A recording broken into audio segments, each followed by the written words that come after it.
रितु शम्मी राठौर। बहुत बहुत स्वागत है आप सभी का हमारे इस बेहद विशेष कार्यक्रम में। इस कार्यक्रम में हम चर्चा करते हैं उच्च शिक्षा के विभिन्न आयामों के बारे में। जैसा कि हम सभी जानते हैं कि हमारे जो बच्चे हैं वो हमारे देश का भविष्य होते हैं। अगर हम एक विकसित देश की कल्पना करना चाहते हैं तो फिर हमें अपने बच्चों को उच्च और बेहतर शिक्षा देनी बहुत ज़्यादा ज़रूरी है। तो इसी पर आज हम चर्चा करने वाले हैं, कैसे आखिर हम अपने बच्चों को बेहतर शिक्षा दे सकते हैं ताकि वो अपने ज़िंदगी में जो सपने उन्होंने देखे हैं उन सपनों को पूरा कर सकें, एक अच्छे नागरिक बन सकें और हमारा देश जो है वो नई ऊंचाइयों पर जा सके। इस कार्यक्रम के लिए आज हम मौजूद हैं okay model school, Mohan garden, उत्तम नगर में। इस स्कूल का मोटो बिल्कुल साफ है। ये चाहते हैं कि लो बजट में छात्रों को बेहतर से बेहतर शिक्षा आखिर कैसे मिल सके, और इनकी इसी कार्यबद्धता को देखते हुए 350 बार इनको अवार्ड से सम्मानित किया जा चुका है। आपको बता दूं, सिर्फ इतना ही नहीं, इंटरनेशनल अवार्ड भी मिल चुका है इन्हें मॉरिशस गवर्नमेंट की ओर से 2023 में। इसके साथ साथ 2019 में भी सिंगापुर गवर्नमेंट की ओर से इन्हें बजट में किस तरीके से बेहतर शिक्षा मिल सकती है उन स्कूल्स की कैटेगरी में इनको सम्मानित किया चुका है। और हाल ही में अभी सर ने मुझे बताया कि जापानीज डेलीगेशन भी आए थे और उन्होंने भी इस स्कूल की बहुत ज़्यादा तारीफ करी। तो एक बार मैं आप सभी से गुजारिश करना चाहूँगी कि ओके मॉडल स्कूल के लिए एक ज़ोरदार तालियां हो जाएं। सबसे पहले हमारे साथ कार्यक्रम में मौजूद हैं manager of school Ravi Kumar ji, doctor Nirmal, principal of the school, और फिर हमारे साथ हैं जो किसी परिचय के मोहताज नहीं हैं, doctor Shri Krishna, Mayuri ma'am, career counselling में एक्सपर्ट सुभाक्षी मैम, इंग्लिश लिटरेचर में जिनको महारत हासिल है राजेश सिंह मैम, हिंदी साहित्य के विद्वान नवीन सर और हिंदी में पारंगत नेहा मेहता मैम। तो सबसे पहले मैं रवि कुमार सर जी से दो शब्द मैं कहूँगी कि आप हमारे स्टूडेंट्स के कुछ ज्ञान उसके बारे में कुछ बताएं। आप सभी इस बात के से परिचित हैं कि भारत एक विश्वगुरु होता था और कुछ सांस्कृतिक और पश्चिमी गतिविधियां आई, भारतीय विश्वगुरु से दूर होता गया। आज आपने ये कदम उठाया है कि भारत को एक विश्वगुरु दोबारा बनाना है, और ये जो भी बच्चे हमारे पास बैठे हैं इनमें सब में एक अपना टैलेंट है। सब उसी के लिए मेहनत कर रहे हैं कि आगे क्या बनना चाहें, क्या ना बनना चाहें। अभी से इस मुकाम पे सीढ़ियाँ दर चढ़ रही हैं। अगले 2 साल में, 3 साल में अपनी जो इनका प्लेटफॉर्म है उसको ये अचीव कर पाएंगे। और शिक्षा जितनी ली जाए उतनी ही कम है। अब्दुल कलाम जी भी लास्ट तक पढ़ते रहे थे, और बच्चों से हम यही आशा करते हैं, मेहनत करते हैं कि जितनी शिक्षा आप प्राप्त करना चाहें अपने अध्यापकों से, अपने गुरुओं से, अपने स्कूल से, आप बेहिचक उनसे प्राप्त कीजिए। जितनी अच्छी आप शिक्षा लोगे उतनी अच्छे आप एक सफल इंसान बनोगे। अब मैं प्रिंसिपल मैम से गुजारिश करना चाहूँगी कि वो हमारे स्टूडेंट्स को कुछ मार्गदर्शन करें। जैसा भी अभी रवि सर ने कहा कि ये बहुत ही अच्छी पहल है बच्चों के लिए, जिससे कि हम शिक्षा के माध्यम से बच्चों को जागरूक कर सकते हैं। और शिक्षा के लिए मैं इतना ही कहना चाहूँगी कि आज के बच्चों में ये बहुत ज़रूरी है कि हम उनको जागरूक करें, शिक्षा के बारे में बताएं, क्योंकि जो बच्चे शिक्षा के माध्यम से वंचित हैं उनको हम शिक्षा के बारे में समझाएं कि शिक्षा आपके लिए बहुत ज़रूरी है, क्योंकि शिक्षित व्यक्ति ही अपने जीवन को उद्धार कर सकता है, अपने जीवन में अच्छे से अच्छी पहुंचाइयों पे, मंजिलों पे पहुंच सकता है। तो आप सभी के लिए शिक्षा बहुत ज़रूरी है, और मैं सभी से यही कहना चाहूँगी कि आप सभी शिक्षा अच्छे से ग्रहण करें, अच्छे से पढ़ें अपने जीवन में।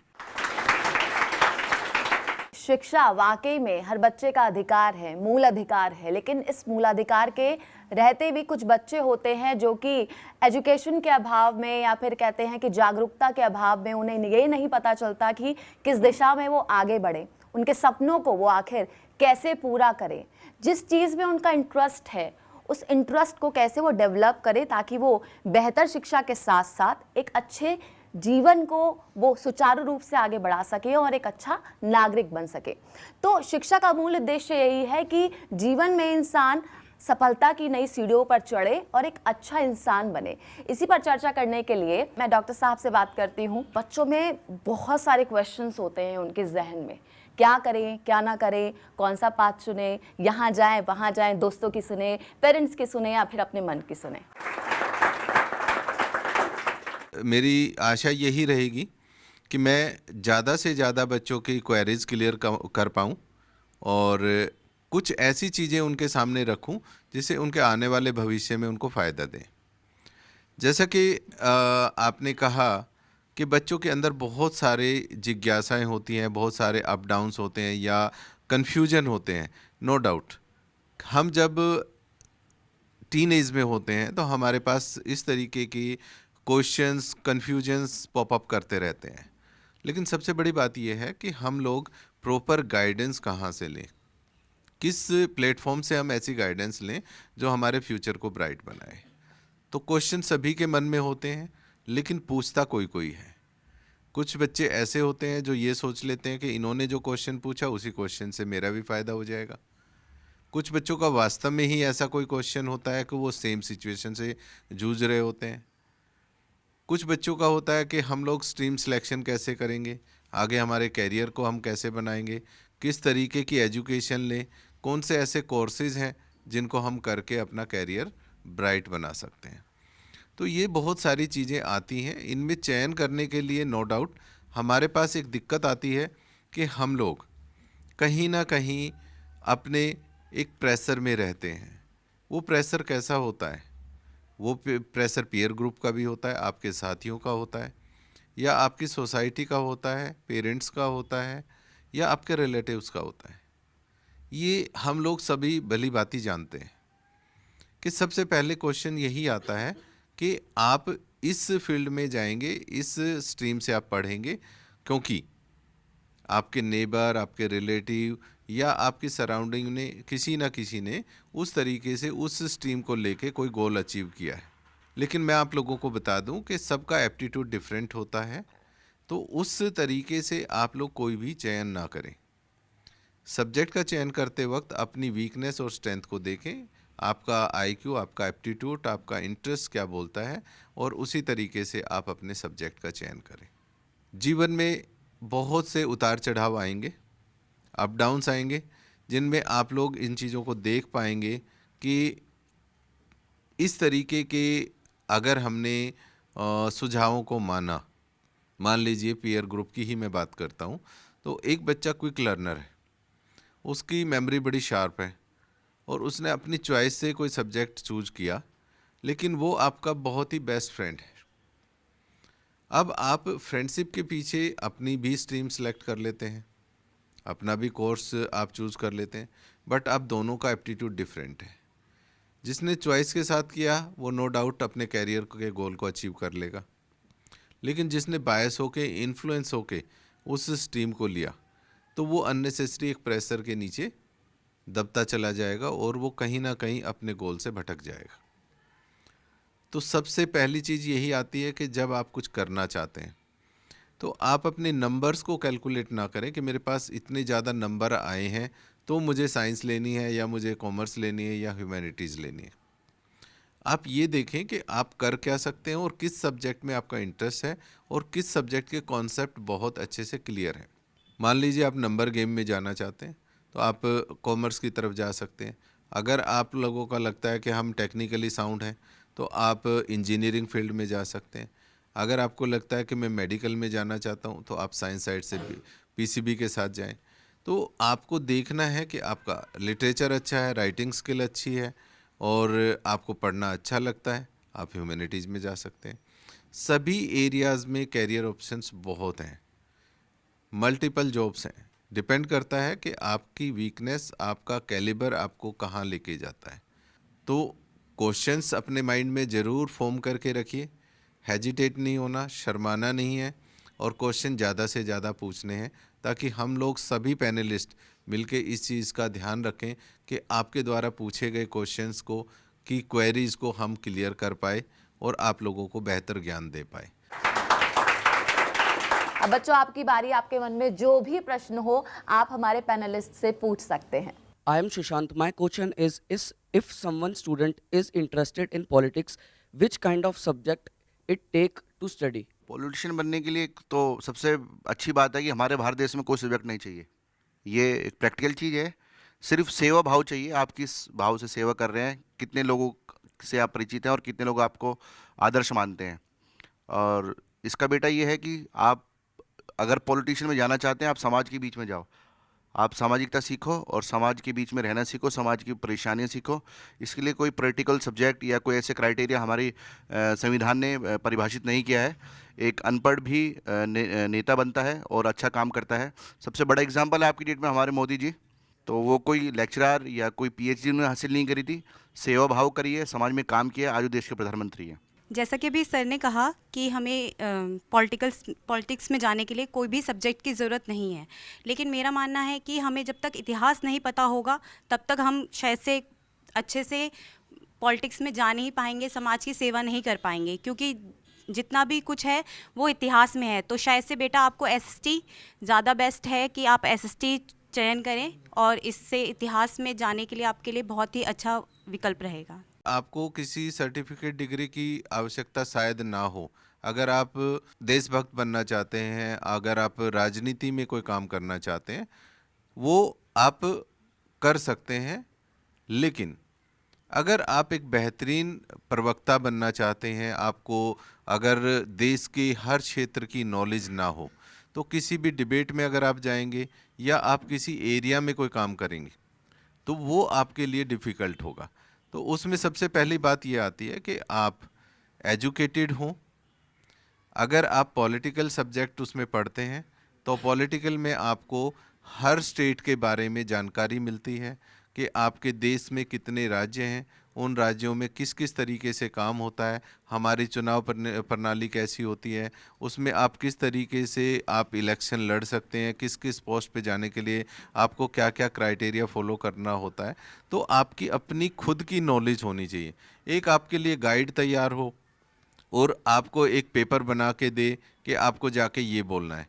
एक आप खुद में ही इतने सक्षम हो कि आपकी नॉलेज हो, आप वर्सेटाइल हो, आपका टैलेंट हो, आप लोगों के साथ अच्छे से compete कर सकें। तो ये चीज़ें आपके अंदर होनी चाहिए। और जैसे सर ने एक बात रखी कि आप समाज के बीच जाइए, बहुत अच्छी बात है, क्योंकि अगर आप डे टू डे प्रॉब्लम्स को देखना चाहते हैं और आपके मन में कोई सेवा भाव है, आप पॉलिटिक्स करना क्यों चाहते हैं, क्या उद्देश्य है? क्या एक फेमस पर्सनैलिटी बनना चाहते हैं, या आप बहुत सारा पैसा कमाना चाहते हैं, या आप लोगों की सेवा करना चाहते हैं? तो ये सारी चीज़ें आपको एक बार कैटेगराइज करनी पड़ेंगी कि आप किस उससे जाना चाहते हैं।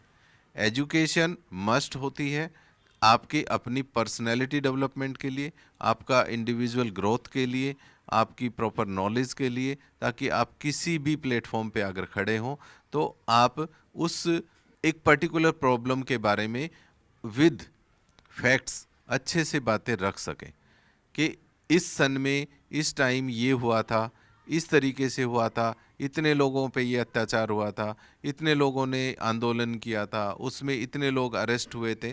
तो आप डेटा के बेस पे फैक्ट्स रख सकते हैं अगर आप एजुकेटेड हैं तो कोशिश रखिए कि अगर आप उस फील्ड में जाना चाहते हैं तो प्रॉपर अपनी एजुकेशन लें और उस नॉलेज के साथ ही ग्राउंड में जाएं।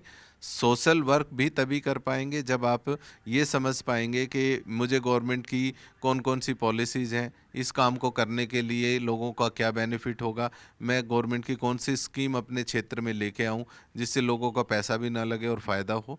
तो हर चीज़ को जानने के लिए आपके पास वो नॉलेज होनी चाहिए।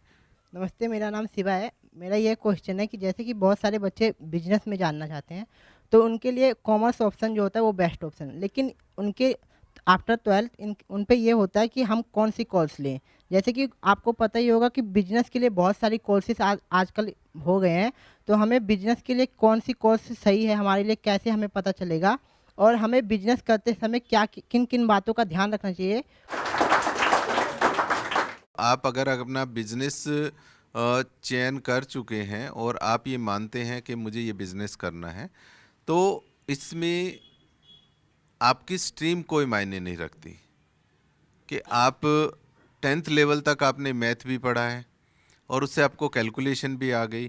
तो छोटे से छोटा बिजनेस अगर आप शुरू करना चाहते हैं तो हमारे लिए कोई भी प्रॉब्लम नहीं है, चाहे साइंस से पढ़े हों आप, चाहे ह्यूमैनिटीज़ से पढ़े हों और चाहे आप कॉमर्स से पढ़े हों। डिपेंड करता है कि आप कॉमर्स की जब बात करते हैं तो हम अपने हायर गोल्स की बात करते हैं कि अगर मुझे सीए बनना है, सीएस बनना है, तो उस लेवल पे जाने के लिए मुझे कॉमर्स पढ़ना पड़ेगा। तो बिज़नेस की जहाँ तक आपकी बात है कि बिज़नेस अगर मैं करना चाहूँ तो मैं कौन सी स्ट्रीम लूँ, तो उसमें आप तीनों स्ट्रीम के बाद भी अपना बिजनेस कर सकते हैं। मान लीजिए आप एक फैशन हाउस खोलना चाहते हैं और आपने फैशन डिज़ाइनिंग में अपना कोर्स कंप्लीट किया, तो आप उसको, चाहे आपने वो साइंस के साथ लेके फैशन डिज़ाइनिंग किया, चाहे आपने ह्यूमैनिटीज़ के साथ लेके किया, लेकिन आपका अल्टीमेट गोल ये था कि मुझे एक फैशन हाउस खोलना है। अगर आप एक ब्यूटिशियन बनना चाहते हैं, आप अपना सैलून खोलना चाहते हैं, आप उसमें अगर ट्रेंड हुए हैं, तो इसमें आप स्मॉल स्केल के जो भी आपने कोर्सेज़ किए हैं उसके बेस पे अगर आप अपना बिजनेस स्टार्ट करना चाहते हैं तो आप कर सकते हैं इजीली। सबसे पहले अपना निर्धारित कर लें कि कौन सा करियर आप ऑप्ट करना चाहते हैं, कौन सा बिजनेस करना चाहते हैं।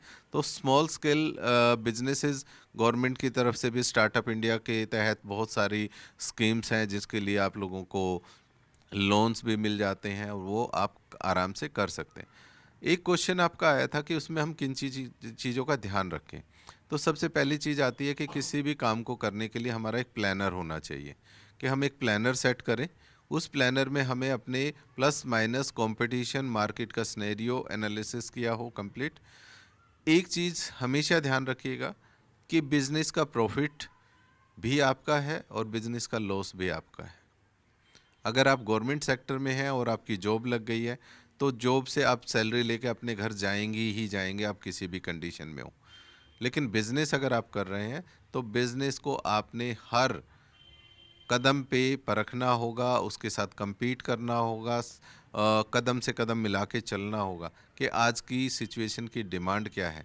अगर आप उसमें लैग कर जाते हैं और उसको आप compete नहीं करते या उसके साथ साथ नहीं चलते तो कहीं ना कहीं आप अपने बिजनेस में लॉस खा सकते हैं। नमस्ते, आई एम आकाश।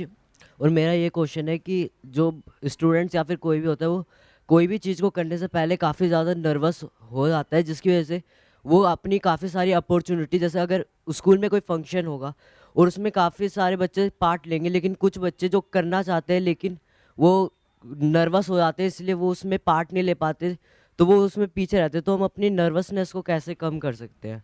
पहले हमें देखना होगा कि हमारी वीकनेसेस और स्ट्रेंथ कहाँ पे है।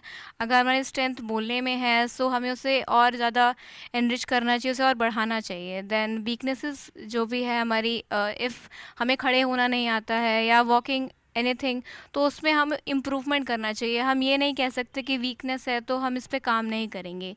सो आई थिंक यहाँ पे सेल्फ कॉन्फिडेंस को बूस्ट अप करने के लिए, जैसे कि हम बिफोर फंक्शन या एनीथिंग जो भी हम एक्टिविटी कर रहे हैं, बिफोर अगर उससे पहले कोई मोटिवेशनल सॉन्ग हम सुनते हैं तो वहाँ से मोटिवेशन आती है। देन उसके बाद समटाइम्स हमारे टीचर्स या पेरेंट्स हमें कोई मॉरल वैल्यूज़ या टीचिंग्स कुछ देते हैं तो अगर उसे याद करें या कोई कोट हम अपने माइंड में बार बार रिमाइंड करें, सो आई थिंक यहाँ पे सेल्फ कॉन्फिडेंस हम बूस्ट अप कर सकते हैं और नर्वसनेस कम हो सकती है हमारी। मैं एक लाइन और ऐड कर देता हूँ। सबसे पहली बात ये है कि आप लोगों का कॉन्फिडेंस लूज़ है, ये आपको कैसे पता चलता है? क्या आपने अपनी प्रॉब्लम के बारे में जिस तरीके का आप फील करते हैं, मान लीजिए आपने अभी एक एग्जांपल दिया कि स्कूल में कोई कंपटीशन हो रहा है या कोई प्रोग्राम हो रहा है, उसमें वो बच्चा भाग नहीं ले पाता जो लेना चाहता है। तो सबसे पहली बात तो यही आती है कि अगर वो भाग लेना चाहता है तो वो ओपन अप हो, अपनी बात रखे और वो किस तरीके का रोल प्ले कर सकता है उसके अंदर, वो अपने टीचर्स के साथ शेयर करें, अपने पीयर ग्रुप के साथ शेयर करें। अपनी बात हमेशा हमें बोलनी पड़ेगी। अगर हम नहीं बोल पाएंगे तो हमारे लिए प्रॉब्लम हमेशा ही रहेगी। तो अगर आप अपना कॉन्फिडेंस बिल्ड करना चाहते हैं तो first of all you just speak out, बोलना शुरू करिए, बातें रखिए। अपने टीचर्स के साथ आप ग्रुप में नहीं बात कर पा रहे, इंडिविजुअली बात करिए। मैम, सर, मैं इस सेक्ट में पार्ट लेना चाहता हूँ, लेना चाहती हूँ, मेरे इस तरीके का हेजिटेशन है कि मुझे बहुत लेंदी डायलॉग ना दिया जाए या मुझे कुछ फेशियल एक्सप्रेशंस वाली चीज़ें ना दी जाएं, मुझे इस तरीके के एक्ट में डाल दिया जाए तो I can be a part of this programme. तो वो आपको अपने लेवल पे ओपन करना पड़ेगा कि आप क्या कर सकते हैं उस एक्ट के लिए। तो आप डेफिनेटली धीरे धीरे धीरे धीरे आपका कॉन्फिडेंस बिल्ट होता जाएगा। जिस चीज़ को आपने मना किया है, हो सकता है आने वाले टाइम में आप उसको भी कवर कर लें कि मैंने ये तो किया ही था, मैंने ये करते हुए स्टेज पे देखा तो मैं भी कर लूँगा, कोई फ़र्क नहीं पड़ता। तो सेल्फ मोटिवेटेड होना बहुत ज़रूरी है। अपने आप को मोटिवेट करिए, सेल्फ कमांडेड बनिए, I can do it, I will do it. नमस्ते सर, मेरा नाम महक है और मैं पूछना चाहती हूँ कि अगर पीयर प्रेशर होता है हमारे पेरेंट्स के द्वारा कि आपको एक ऐसी स्ट्रीम लेनी होती है जो उनके द्वारा दी जाती है कि आप साइंस लोगे, आप कॉमर्स लोगे, अगर हम बाई चांस आर्ट्स ले लेते हैं तो हमें जज किया जाता है सोसाइटी के द्वारा कि इसने आर्ट्स लिया है, कुछ नहीं कर सकती वगैरह वगैरह। तो इसके बारे में आप क्या कहना चाहेंगे? यस बेटा, आपका क्वेश्चन बहुत अच्छा है कि बट आप ये ध्यान दीजिए कि आप सोसाइटी को मत देखिए, आप अपने टैलेंट को देखिए, आप अपने इंटरेस्ट को देखिए कि आपका इंटरेस्ट कहाँ पर है। आप अगर सोसाइटी को लेके चलेंगे ना बेटा, फिर आप कंफ्यूजन में ही रहेंगे। आप अपने इंटरेस्ट को पहचानो कि आपका कहाँ पर इंटरेस्ट जा रहा है, कहाँ पर आपकी रुचि है, किस चीज़ में आपका ज़्यादा मन लगता है, किस चीज़ को आप अच्छे तरीके से कर सकते हो, तो उसी को लेके आप चलिए। आप अगर दुनिया को देखेंगे ना तो फिर आप आगे नहीं बढ़ पाएंगे बच्चा। देखिए, आपका क्वेश्चन जहाँ तक था कि आपकी सोसाइटी, आपके रिलेटिव, आपके पीयर प्रेशर के कारण आप अपने कोई डिसीजन बनाते हैं, तो इसमें सबसे पहली चीज़ तो है कि आप सेग्रीगेट कर दीजिए कि पीयर और आपकी सोसाइटी ये आपके लिए डिसीजन बना रहे हैं या आपके पेरेंट्स आपके लिए डिसीजन बना रहे हैं। दूसरा, आप इस चीज़ को ध्यान में रखें कि इसमें भी आपका सेग्रीगेशन मस्ट है कि आप इम्पोर्टेंस किसको देते हो। आप अपने पेरेंट्स को इम्पोर्टेंस देते हो, अपने आप को इम्पोर्टेंस देते हो, अपने पीयर ग्रुप को इम्पोर्टेंस देते हो या अपने रिलेटिव्स को इम्पोर्टेंस देते हो। फाइनली एफर्ट्स आपने करने हैं, आपकी वीकनेस, आपकी स्ट्रेंथ आपको पता है, तो आपको अपने पेरेंट्स के साथ ये बातें रखनी होगी कि मैं इस फील्ड में अच्छा कर सकता हूँ, कर सकती हूँ। मैंने पहले भी कहा है कि मार्क्स के बिहाफ पे आप ये चीज़ जज ना करें कि आपके मार्क्स अच्छे आए हैं तो आपका ये सब्जेक्ट अच्छा है, वो ज़रूरी नहीं है। वो हो सकता है कि आपने बहुत सारी चीज़ें मगअप की और वो आपके हिसाब से वो मार्क्स, वो क्वेश्चंस आ गए और आपने उसका आंसर दे दिया और आपके मार्क्स अच्छे आ गए, बट आपको डेप्थ नॉलेज पूरे सब्जेक्ट की नहीं है। आप किसी कंपटीशन में जाते हैं और उस कंपटीशन को आप लैग कर जाते हैं, उसको नहीं अचीव कर पाते गोल को।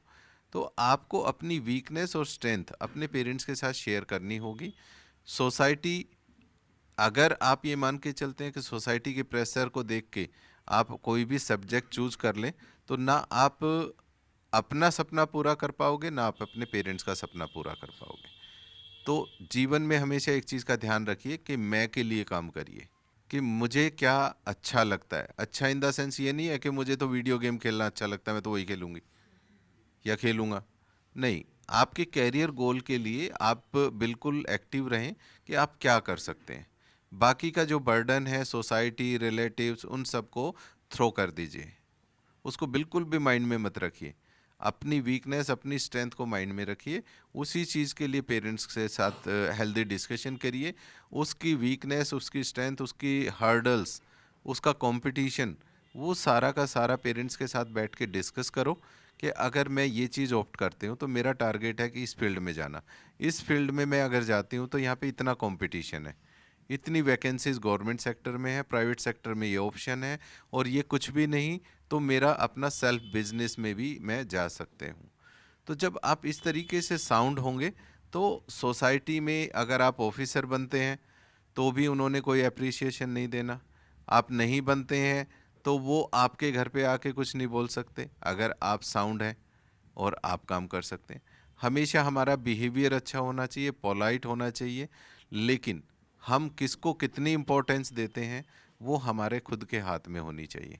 अगर आप किसी और का प्रेशर और बातों को अपने माइंड पे हावी कर देंगे तो आप अपना गोल भी अचीव नहीं कर पाएंगे। तो अपने लिए काम करें और अपने आप को ही कामयाब करने की पूरी मन में ठान लें, डेफिनेटली आप कामयाब हो जाएंगे। नमस्कार सर, मेरा नाम लक्ष्मी है। तो मैं आपसे पूछना चाहती हूँ कि ये बच्चे कैसे जाने कि उसके अंदर कौन सा स्किल है, वो किस पे अपना फोकस करे। जब आप लोग 10th पास आउट करते हैं तो हमारे पास स्ट्रीम सिलेक्शन की बात आती है कि हम कौन से स्ट्रीम को चूज़ करें। तो वहाँ पे हमारा साइकोमेट्रिक टेस्ट होता है जिससे आपका एरिया ऑफ रिफ्लेक्शन आ जाता है वो कोई भी काउंसलर आपका वो कंडक्ट कर सकता है आपके स्कूल में आके। वो कोई ब्लड टेस्ट या ऐसा टेस्ट नहीं है, वो आप लोगों का एक साइकोमेट्रिक टेस्ट है। तो उसके बिहाफ पे आपका एरिया ऑफ रिफ्लेक्शन आ जाएगा, जो आपको ये बता सकता है कि आप इस फील्ड में अच्छा कर सकते हैं। उसके बाद चॉइस आपकी है, आप अपने पेरेंट्स के साथ बैठ के डिस्कस करें कि ये एरिया हमारा आया है, इस एरिया में मैं बेस्ट कर सकती हूँ। तो उसमें और कौन कौन से ऑप्शंस हैं वो आप काउंसलर के साथ भी डिस्कस कर सकते हैं, अपने पेरेंट्स के साथ भी डिस्कस कर सकते हैं, और फिर आप उसको अपनी स्ट्रीम में ला सकते हैं। फाइनली आप उसको चूज कर सकते हैं। नमस्कार सर, मेरा नाम वृष्टि है और मेरा क्वेश्चन ये है कि कई बार जब हम पढ़ने बैठते हैं तो हमारा जो माइंड है वो बहुत चीज़ों पे डिस्ट्रैक्ट हो जाता है, तो उसको कैसे रोकें? सबसे पहली बात आपकी आती है कि आप स्टडी जब करने बैठे हैं तो आप अपना सेट करके बैठे हैं एक टाइम टेबल कि मुझे कितनी देर किस चीज़ को पढ़ना है। तो जो हमारे माइंड में मल्टीपल थॉट्स होते हैं उनको हमें एलिमिनेट करना होता है किस टाइम के लिए। अगर आप वो नहीं कर पाते हैं तो आपको, जैसे हम कहते हैं क्लास में आप फिजिकली मेंटली दोनों हैं, तो बहुत सारे बच्चे फिजिकली क्लासरूम में होते हैं, मेंटली नहीं होते। मेंटली वो कहीं और होते हैं कि स्कूल के बाद मुझे क्या करना है, कौन सा गेम खेलना है, आज जाते ही उसको उसके साथ फाइट होनी है, वो गेम करने जाना है, उस क्लास में जाना है। तो हम प्रेजेंस ऑफ माइंड नहीं होते। तो सबसे पहले अपने आप को कंक्लूड करके रखिए कि आपको जो सब्जेक्ट पढ़ना है उसके लिए आप मेंटली प्रिपेयर हैं। अगर आपका इंटरेस्ट नहीं बन रहा है कि आप मैथमेटिक्स लेके बैठे लेकिन मैथमेटिक्स आपको बोर लगता है, तो आप उस टाइम थोड़ी देर के लिए अपना जो इंटरेस्ट वाला जो सब्जेक्ट है उस सब्जेक्ट को पहले पढ़ें। उस सब्जेक्ट को अगर आप पहले पढ़ेंगे और उसमें आपका एक इंटरेस्ट बनता जाएगा और आप इंजॉय करना शुरू करेंगे, तो फिर ग्रेजुअली आप उन चीज़ों को अपने साथ में अदर सब्जेक्ट्स को जोड़ सकते हैं। जो चीज़ें आप ऑलरेडी दिमाग में लेके घूम रहे हैं, कोशिश करें कि अगर आपके वो 1, 2, 5 मिनट में ख़त्म होने वाला काम है तो सबसे पहले उन कामों को आप ख़त्म कर दें, ताकि बार बार वो आपको नॉक ना करे, डिस्टर्ब ना करे। मान लीजिए आपके फ्रेंड को आपको कॉल करना है, 4 बजे कॉल करना है और आप बैठे हो 3:30 बजे पढ़ने, तो अब आपके माइंड में है कि आपको 4 बजे कॉल करना ही करना है। तो आप उस चीज़ से पहले ही फ्री हो जाएं कि आप वो काम आपके माइंड में आएगा ही नहीं। तो जो चीज़ें आपको प्रॉब्लम कर रही हैं उन प्रॉब्लम्स को पहले सॉल्व करिए और उसके बाद में हेल्दी माइंड के साथ में अपनी स्टडी स्टार्ट करिए। आप डिस्ट्रैक्ट नहीं होंगे बिल्कुल भी। नमस्कार, मेरा क्वेश्चन है कि अगर किसी को ड्राइंग आर्टिस्ट बनना है तो उसके लिए बेस्ट सब्जेक्ट और बेस्ट क्या है? ड्राइंग आर्टिस्ट बनना है, सबसे पहले आप ही देखो आपको प्रोफेशनल में जाना है या आपको ऑर्डिनरी उस लाइन में जाना है। अगर प्रोफेशनल में जाना है तो फाइन आर्ट एक कोर्स होता है, उसको आप करें और उससे आप अपनी जो ड्राइंग की कला है उसको प्रोफेशनल तरीके से दिखा सकते हैं। सर ने बिल्कुल ठीक कहा कि अगर आप अपनी स्टडी के साथ में फ़ाइन आर्ट का कंप्लीट कोर्स करते हैं तो ठीक है, लेकिन अगर हम इसको टीचिंग प्रोफेशन में लाना चाहते हैं तो ये तो हो गया कि अगर आप अपनी कोई भी आर्ट गैलरी को ओपन करना चाहते हैं या आप अपना खुद का बिजनेस स्टार्ट करना चाहते हैं कि भाई आप बच्चों को सिखाना चाहते हैं या किसी को भी आप आर्ट सिखाना चाहते हैं, तो अगर आप प्रोफेशनली जाना चाहते हैं, टीचिंग प्रोफेशन में जाना चाहते हैं, तो वहाँ पे आप अगर JBT B.Ed करते हैं तो वहाँ पे आपको फाइन आर्ट का कॉम्बिनेशन लेना पड़ेगा, सब्जेक्ट चॉइस में आपको वो रखना पड़ेगा ताकि आप एक प्रोफेशनल टीचर बन जाएं। आज वक्त ने हमें इशारा कर दिया है। मैं सभी हमारे इस पैनल में जो एक्सपर्ट्स हैं उन सभी का धन्यवाद करना चाहूँगी। बहुत बहुत शुक्रिया आप सभी का हमारे साथ इस कार्यक्रम में आने के लिए। तो एक बार ज़ोरदार तालियों के साथ सभी हमारे पैनलिस्ट और डॉक्टर साहब का धन्यवाद। और जाते जाते एक बार बच्चों आप सभी से मैं कहना चाहूँगी, कार्यक्रम का हम समापन करेंगे जय हिंद के साथ। तो एक साथ सब बोलिए जय हिंद, भारत माता की जय। बहुत बहुत धन्यवाद आप सभी का। नमस्कार। पढ़ेगा भारत तो बढ़ेगा भारत।